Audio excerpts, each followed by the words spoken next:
사랑하고 축복합니다. 옆 사람과 인사하십시다. 저녁에 또 만나서 반갑습니다. 잘 오셨습니다. 은혜 많이 받으세요. 영상으로 예배하시는 분들에게도 주의 은혜가 함께 하시길 바랍니다. 오늘 말씀의 제목은 화면에 있습니다. 시작. 하나님의 증언. 하나님의 증언. 이 제목이 언뜻 생각하면 조금 어폐가 있습니다. 하나님의 증언. 이게 무슨 말인지 여러분 말씀을 잘 들으시기 바랍니다. 어느 날 우리 큰아들 목사 아들에게 전화가 왔습니다. 아빠, 총회본부 아무개를 잘 알고 계십니까? 내가 잘 알고 있는 사람이다. 그 사람이 자기 교회에 와서 교회에서 총회 무슨 행사를 하는데 이제 우리 아들이 거기를 도와주기 위해서 부목사라 도와주기 위해서 이것저것 이렇게 물어보고 대답하고 하는데 우리 교회의 장소를 쓰는에도 불구하고 뭐 이것저것 막 따지고 나중에는 막 화를 내고 자기는 도와주는 입장인데 막 화를 내고 막 그러더라는 거예요. 그러면서 이제 이야기가 끝나고 저한테 전화를 한 거예요. 아무개 아냐고 그랬더니 아내가 잘 알지 그랬더니 글쎄 그 목사님이 뭐 이렇게 저렇게 해서 막 뭐 조금 막 짜증이 나고 화가 나고 난 도와주는 입장인데 또 내가 담임 목사도 아닌데 막 그래서 이제 그 총회에서 행사하는 그 행사가 끝나고 나중에 이제 그 친구가 와서 어떻게 알았는지 그 자기하고 이렇게 이야기하던 그 부목사, 신길교회 부목사가 박재규 목사 아들이라는 것을 늦게 아는 거예요. 행사가 다 끝나고. 그랬더니 와서 막 미안하다고, 지난번에 제가 화해해서 미안하다고, 나는 박 목사님 아들인지 몰랐다고, 누가 뭐라 물어봤어? 그런데도 자기가 미안해가지고, 그러면서 그 시간에 저한테 전화를 했어요. 박 목사님 어쩌고 저쩌고 이런 있었는데 알고 보니까 그 박지은 목사가 우리 박 목사님 아들이라는 것을 늦게 알았습니다. 제가 사실 이 총회 행사 때문에 조금 그 부목사한테 화를 내고 그랬던 것 제가 사과를 했습니다. 그래서 그러냐고. 무슨 얘기냐면 지금 예수 그리스도께서 유대인들과 논쟁이 벌어졌습니다. 논쟁이 벌어졌을 때 그 예수를 인정하는 누군가의 증언이 있어야 됩니다. 요즘 세상은요, 말로 통하지 않는 경우가 많아요. 어떤 경우는 막 큰 소리 칩니다. 옛날처럼 큰 소리 친다고 그 사람이 맞는 건 아니에요. 무엇인가 객관적인 증거를 보여야 합니다. 객관적인 증거. 그렇지 않으면 이 세상은 잘 통하지 않습니다. 제 아들에게 객관적인 증거는 자기 아빠였습니다. 성결교단에서 내가 오랫동안 이렇게 목회를 하다 보니까 이제 은퇴할 때가 됐고요.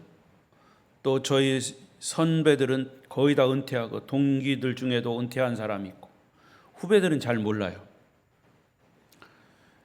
그런데도 불구하고 어쨌든 내가 뭐 잘나서도 아니고 이렇게 목회를 하다 보니까 경륜이 쌓고 또 교단에서 어른이 되고 객관적인 증거가 된 겁니다.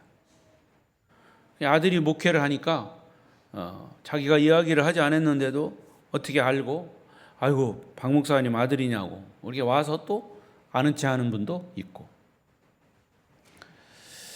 오늘 본문에 유대인들은 예수님이 안식일에 병을 고치는 것을 보고 안식일 법을 어겼다고 공격을 합니다.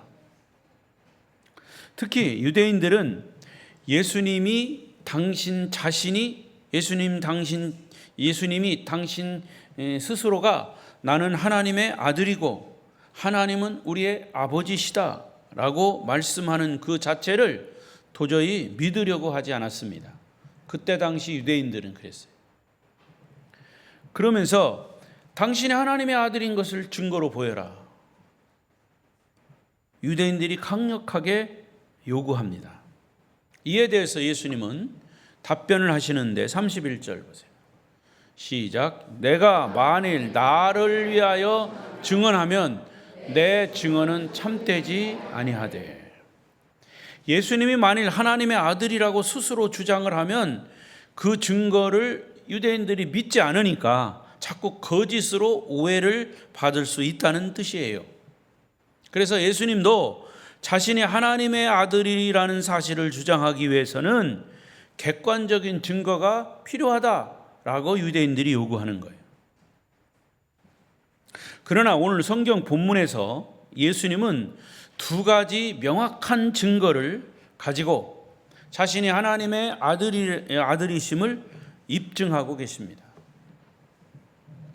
첫째는 세례 요한이 증언. 이미 예수님은 세례 요한에 의해서 증언이 됐습니다. 세례 요한은 예수님을 증언하기 위해서 미리 온 그런 사람이었어요. 또 예수님이 공생애를 시작하시면서 여러 가지 기적과 이적을 행하셨습니다. 이것이 하나님의 아들이심을 증거하는 증거예요. 첫 번째. 그리고 또 두 번째 중요한 것은 이미 유대인들이 알고 있는 구약의 성경, 구약 성경입니다. 율법. 그 율법 속에는 예수가 메시아인 것을 숱하게 많은 곳에 말씀하고 있어요. 근데 그것을 유대인들은 잘 못 깨달은 거죠. 자, 우선 첫 번째, 하나님은 예수님이 하나님의 아들이심을 증거하기 위해서 세례 요한을 미리 보내셨어요. 그리고 세례 요한의 증언과 예수님의 이적 기사를 사용하셨습니다. 여러분 잘 아시는 대로 세례 요한은 예수님이 하나님의 아들이심을 충실하게 증언한 위대한 선지자입니다.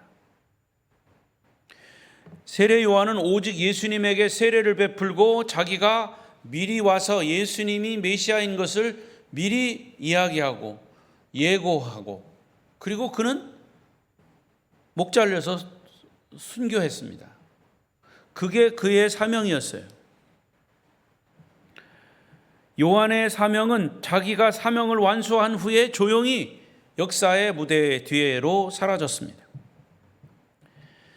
경건한 사람들은 세례 요한의 진실된 말을 듣고 그 세례 요한의 얘기하는 예수님을 찾아왔습니다.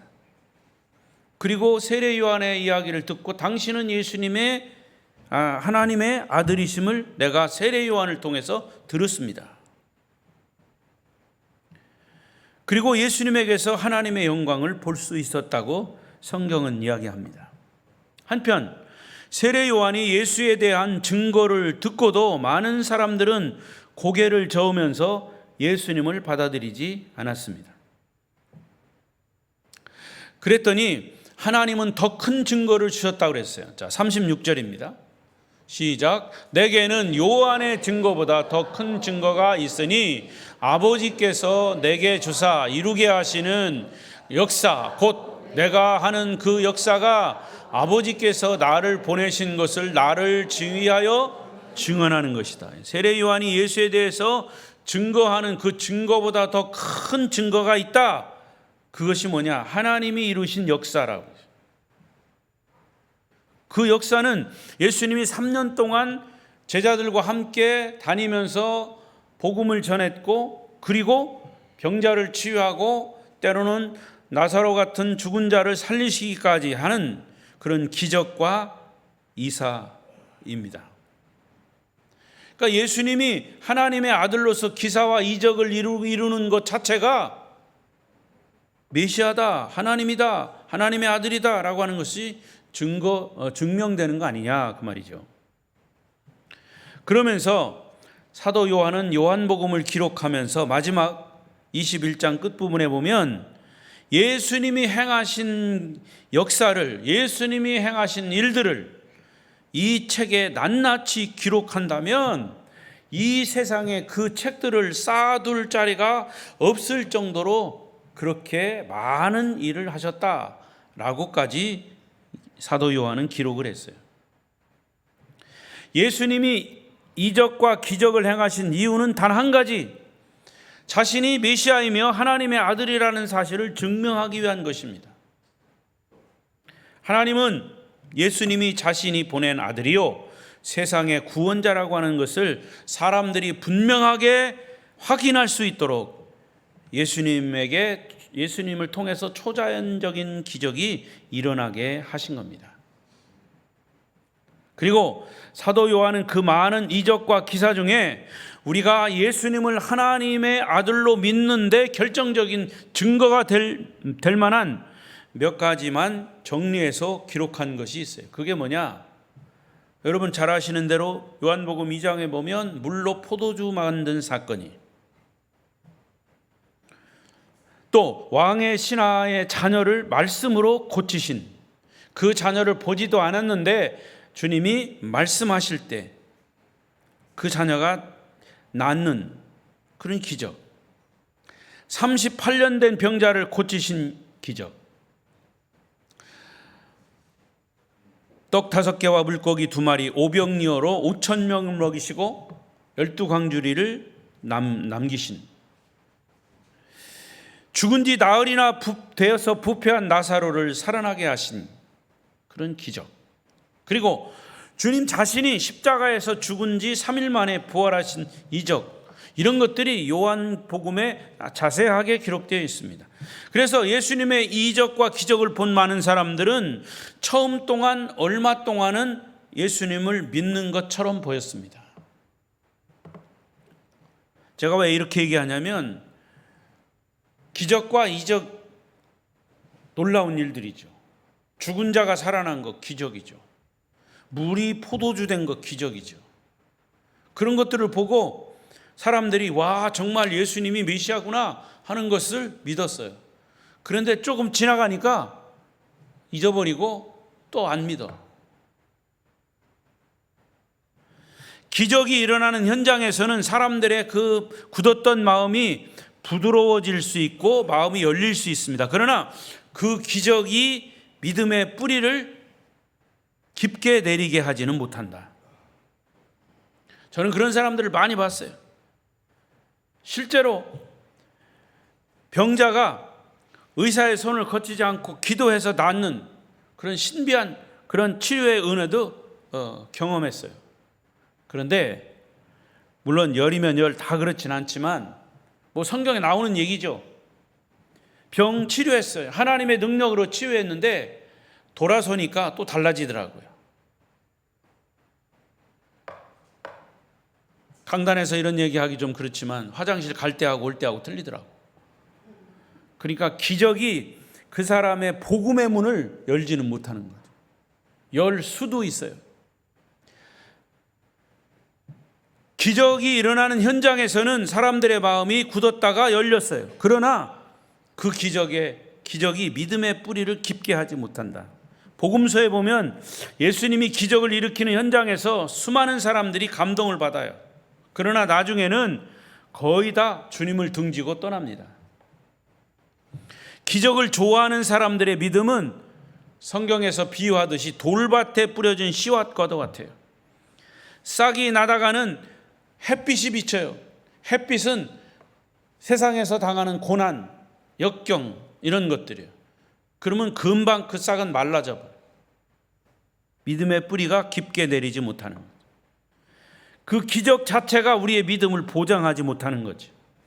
여러분들의 믿음의 뿌리는 철저하게 하나님의 말씀, 복음의 뿌리를 내리시기를 축원합니다.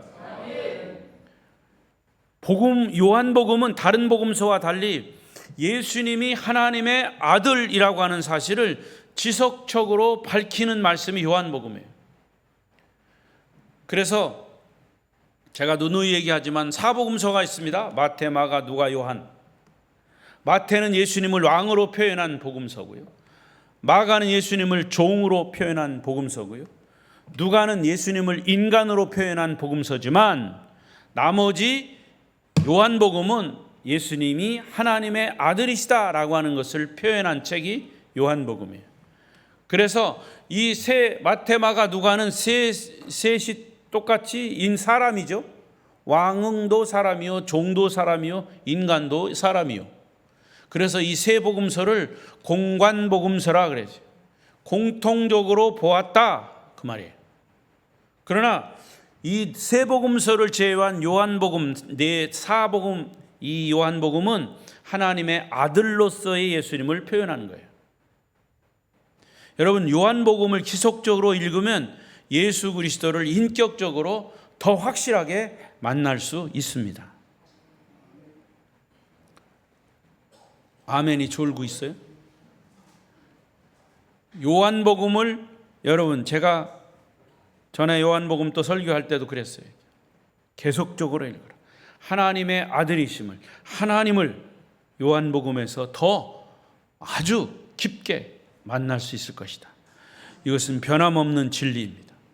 요한복음을 통해서 1장부터 21장까지 여러분 요한복음을 지속적으로 한번 반복적으로 읽어보십시오. 요한복음을 통해서 예수님을 인격적으로 만나는 은혜가 있기를 바랍니다. 자, 크게 두 번째로, 하나님은 예수님이 당신의 아들이심을 증거할 때에 첫 번째는 세례 요한의 증거와 예수님의 3년 동안의 기적과 이적을 통해서 증거를 했습니다. 그런데 두 번째는 하나님은 예수님이 당신의 아들이심을, 메시아이심을 증거하기 위해서 성경을 사용하셨습니다. 특별히 그 성경도 구약 성경을 사용하셨습니다. 자, 37절 9절을 이어서 읽겠습니다. 시작. 또한 나를 보내신 아버지께서 친히 나를 위하여 증언하셨느니라. 너희는 아무 때에도 그 음성을 듣지 못하였으므로 그 형상을 보지 못하였으며 너희가 성경에서 영생을 얻는 줄 생각하고 성경을 연구하거니와 이 성경이 곧 내게 대하여 증언하는 것이니라. 여기서 나는 누구예요? 예수님이에요. 예수님이 하신 말씀이에요. 이 부분이. 너희가 성경에서 영생을 얻은 줄로 생각하느냐? 성경을 연구하고 있느냐? 그런데 이 성경이 곧 내게 대하여 증언하는 것이다. 하나님은 예수님이 당신의 아들이심을 증거하기 위해서 마지막 증거로 구약 성경을 사용하셨습니다. 여러분, 복음서에 마태, 마가, 누가, 요한 복음서에 보면 구약에 예수님이 특히 말씀을 전하실 때 구약을 많이 인용하셨어요. 구약의 어느 부분 많은 부분을 이용하셨어요. 그래서 구약 성경은 누구를 위한 책이냐? 예수를 위한 책이에요. 구약 성경을 보면서 예수를 만나지 못하면 성경 잘못 본 거예요. 지금 유대인들이 그렇습니다. 유대인들은 자기들이 구약, 특히 창세기, 출애굽기, 레위기, 민수기 이 5복음 5계명을 5계명을 읽으면서도 메시아를 인정하지 않고 메시아를 모르고 있어요. 눈이 가렸기 때문에 그래요.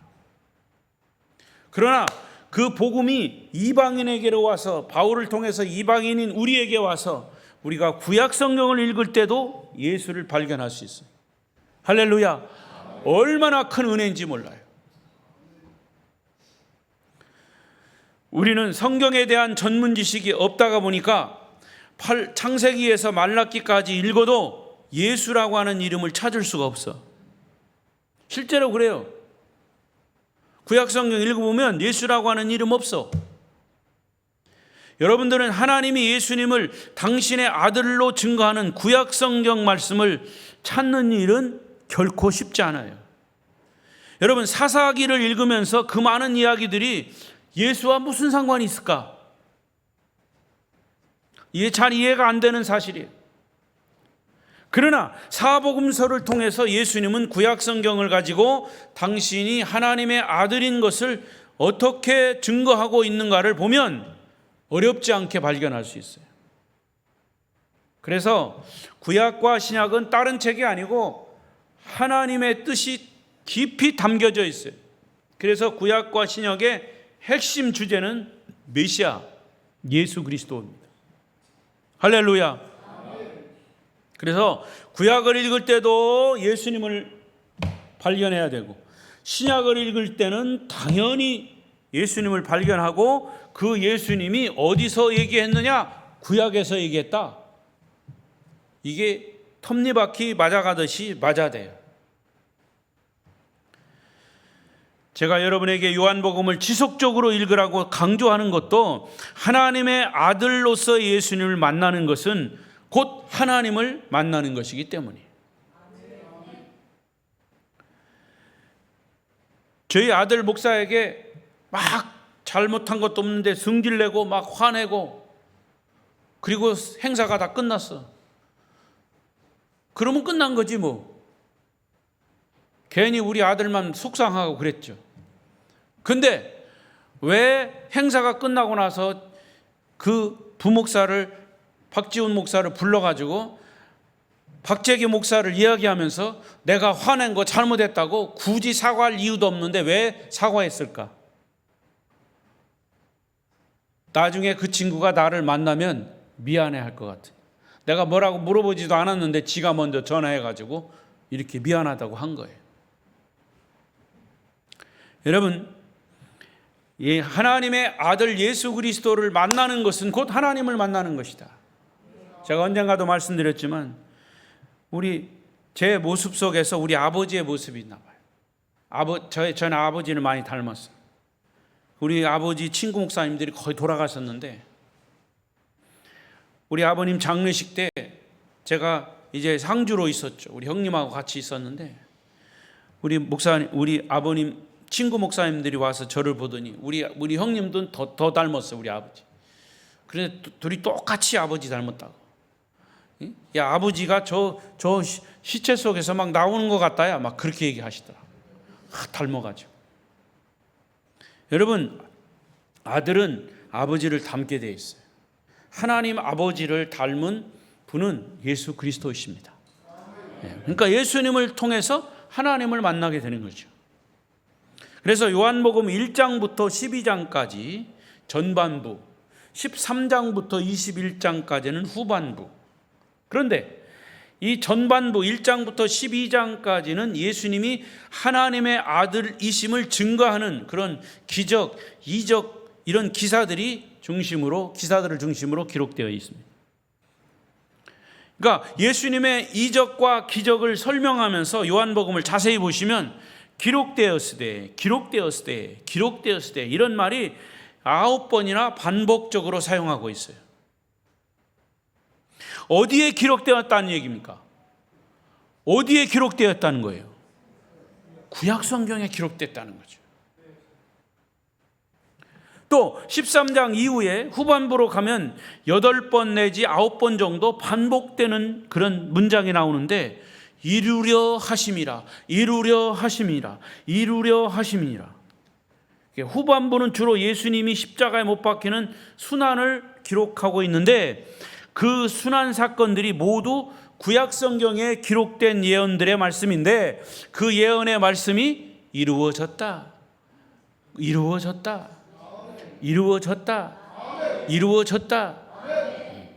거죠. 자, 예를 들면 시편 41편 9절을 보십시다.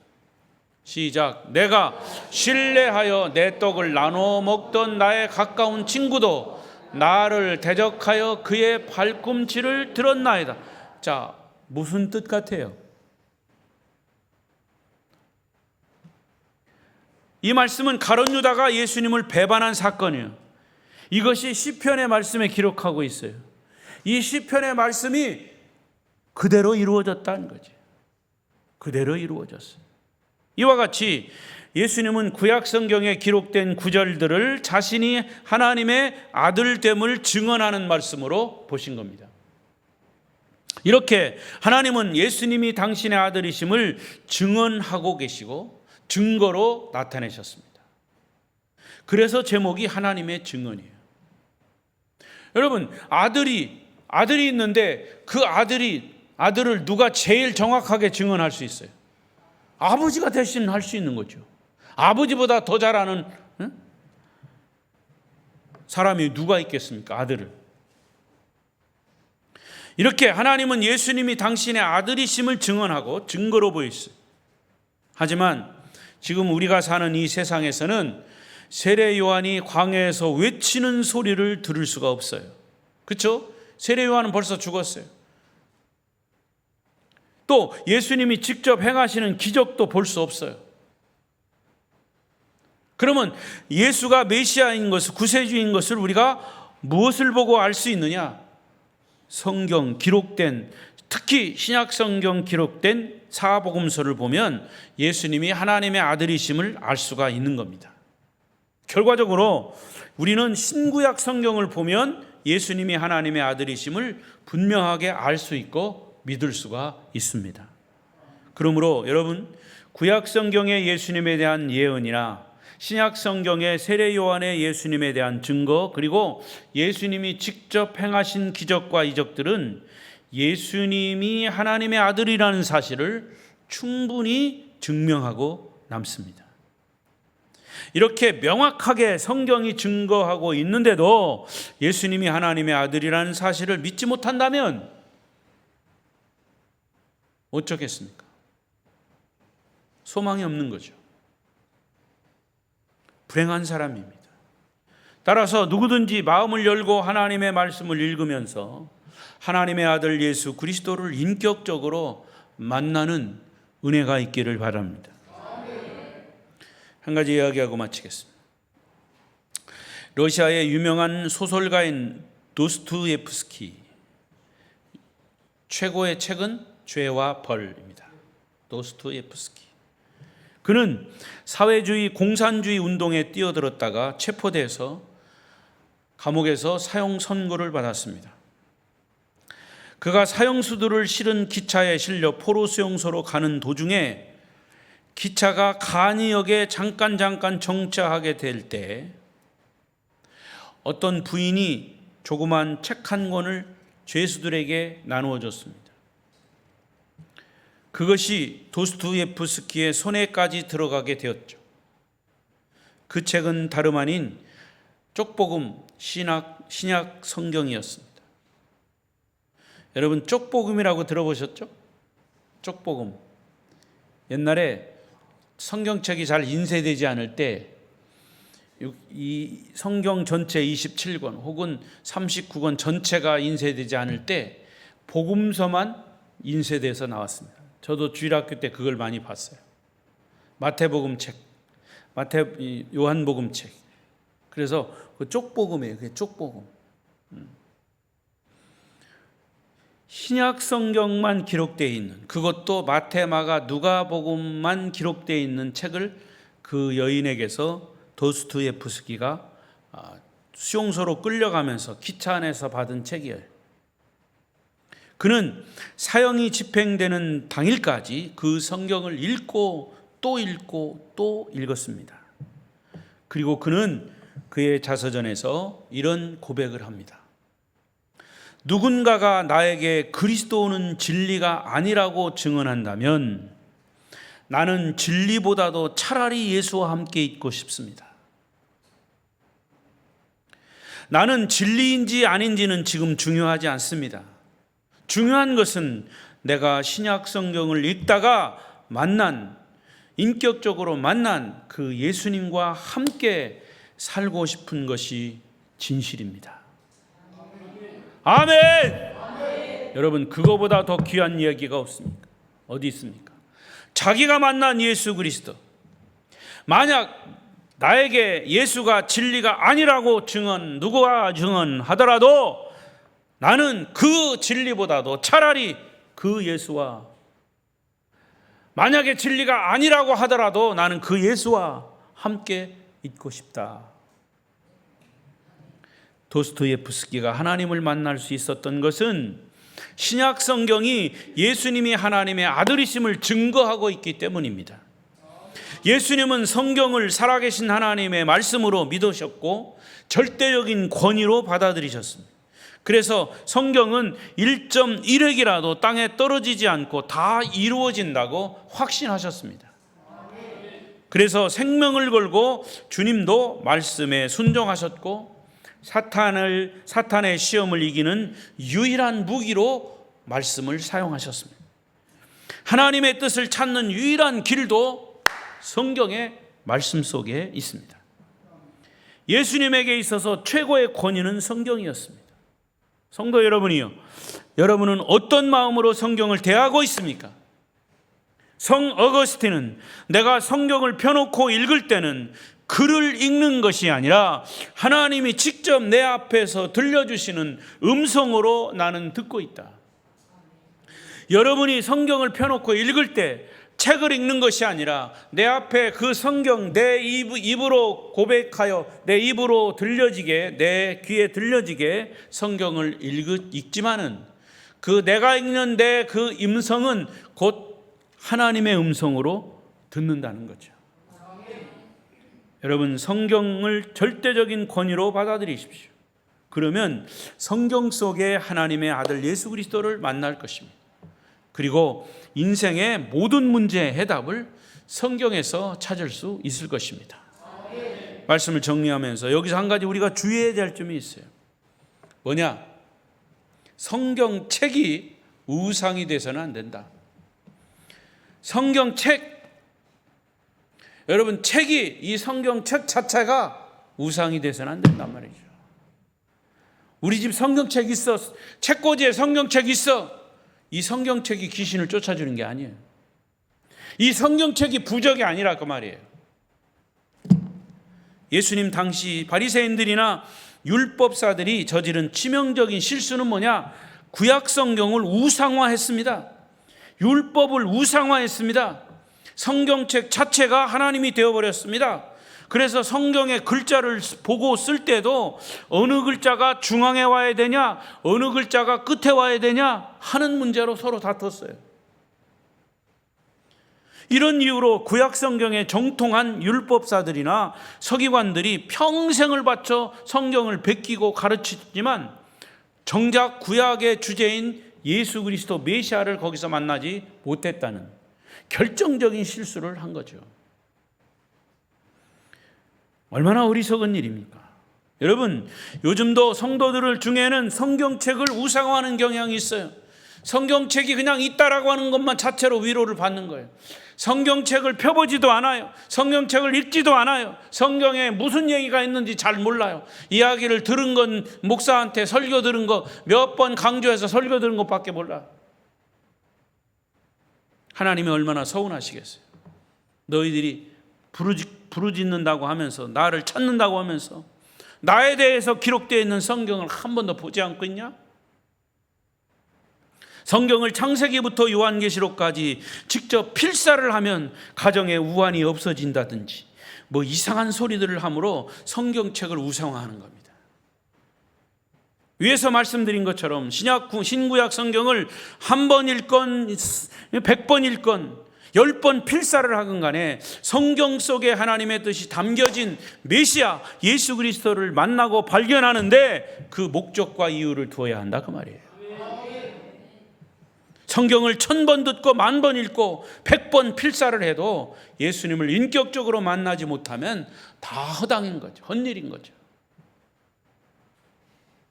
오히려 몇 번 읽었다, 몇 번 필사를 했다, 내가 필사해 놓은 거 지금 우리 집에 잘 갑오로 둬 있다. 그게 다 우상덩어리입니다. 그것을 갑오로 남기겠다는 것은 성경을 우상화하는 어리석은 일이라는 사실을 깨달아야 합니다.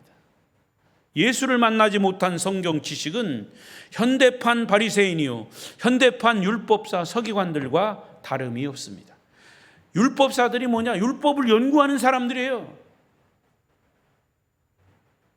창세기, 출애굽기, 레위기, 민수기 이 5권 율법책을 모세 오경을 달달달달 외우고 그 속에 있는 진리를 연구하는 사람들인데 정작 그 속에 담겨진 메시아를 발견하지 못했다면 이 무슨 일입니까? 말씀을 맺겠습니다. 우리는 성경을 듣고 읽을 때마다 주님의 음성을 들어야 합니다. 우리가 하나님의 말씀을 읽고 배우고 기억하면, 여러분, 성경을 많이 아는 게 중요한 게 아니라, 목사님 그거 전번에 설교한 겁니다. 설교 100번 해도 그 속에서 주님을 만나지 못하고 주의 음성을 듣지 못하면 헛일인 거죠. 그래서 나는 똑같은 설교를 100번, 1000번 해서 여러분이 하나님의 음성을, 예수 그리스도를 인격적으로 만나는 것을 원하는 거지. 성경을 통해서 주님의 음성을 듣고, 그래서 우리의 말과 행동이 달라지고 예수 그리스도인으로서 변화된 삶을 보지 못한다면, 나타내지 못한다면 예수 못 믿는 겁니다. 이것이 성경을 통해서 하나님의 아들 예수 그리스도를 만나는 사람들의 특징인 것입니다. 리빙스턴은 1세기 전에 죽음의 대륙인 아프리카에 성경 한 권을 들고 들어가서 평생을 흑인들에게 복음을 전하며 산, 그래서 그 아프리카 사람들에게 문명의 길을 열어주는 헌신한 위대한 선교사입니다. 그가 가장 좋아했던 성경 구절이 마태복음 마지막 절인 28장 20절. 시작. 내가 너희에게 분부한 모든 것을 가르쳐 지키게 하라. 볼지어다 내가 세상 끝날까지 너희와 항상 함께 있으리라 하시니. 할렐루야. 그는 이 말씀을 수십 년 동안 가슴에 품고 살았어요. 말라리아 병에 걸려서 사경을 헤맬 때도 이 말씀을 기억하고 그는 천국의 소망을 가지고 살 수 있었습니다. 선교 활동을 하면서 수없이 직면했던 생명의 위기 앞에도 이 말씀을 통해서 주의 음성을 들었습니다. 조그만 오두막집에서 마지막 숨을 거두던 날밤에도 그는 이 말씀을 곁에 두고 있었습니다. 그 이유가 무엇입니까? 주님은 오늘도 살아계셔서 말씀을 통해서 자신이 하나님의 아들이심을 증언하고 있기 때문이죠. 성도 여러분이요, 여러분 마음에 남이 모르는 무거운 걱정거리 때문에 잠을 못 이루고 있습니까? 가까운 사람에게조차 말할 수 없는 상처를 받고 있습니까? 다른 사람에게 상처를 받고 속상해하지는 않습니까? 가정의 문제 때문에, 자녀의 문제 때문에, 혹은 직장 문제, 그리고 마음 저리고 있는 그런 성도들은 없습니까? 아픔 때문에, 질병 때문에 고통하고 있는 여러분은 없습니까? 이 모든 문제의 해답이 바로 말씀 속에 있음을 믿으시기 바랍니다. 하나님이 성경을 통해서 증거하고 있는 예수 그리스도의 음성이 들릴 때까지 성경을 듣고 찾아 읽고 또 듣고 또 들으십시오. 그것이 우리의 지식으로만 끝난다면 아무것도 아닙니다. 내가 알고 있는 것, 내가 이 성경의 이야기를 알고 있는 것에 끝난다면 아무런 소용이 없습니다. 산의 진미가 여기 차려 있어도 그것을 먹고 그것을 소화시켜서 내 몸에 피가 되고 살이 되고 뼈가 돼야 우리가 건강해지는 겁니다. 하나님의 말씀이 내 속에 들어가서 그것이 나를 변화시키고 주의 음성이 들려지고 역사할 때 놀라운 변화가 일어나는 것이죠. 그래서 리빙스턴에게 볼지어다 내가 세상 끝날까지 너희와 항상 함께 있으리라, 이 말씀이 그를 평생 동안 지켜줘. 그것이 주님의 음성이 되었던 거죠. 여러분, 우리의 문제는 하나님이 성경을 통해서 말씀하시지만 우리가 주의 음성으로 듣지 못하는 데에 있습니다. 말씀 속에서 주님의 음성을 듣기만 한다면 그 말씀이 여러분의 근심 걱정을 다 한꺼번에 날려버릴 것입니다. 성경 말씀은 문자화된 고상한 책이 아니라 매년 베스트셀러로 팔려지는 그런 책으로 남아있는 게 아닙니다. 왜 그렇게 세계에서 1년에 가장 많이 팔리는 책이 성경책일까요? 왜 해마다 가장 베스트 책이 성경책일까요? 그 성경은 생명의 책이기 때문에, 사람을 살리는 책이기 때문에, 천국으로 인도하는 책이기 때문에, 아름다운 교회 성도 모두는 성경 속에서 이 예수 그리스도를, 하나님이 증언하시는 예수 그리스도를 듣고, 음성을 듣고 날마다 주님을 만나는 그런 은혜가 있기를 바랍니다. 기도하십시다. 통성으로 기도합니다.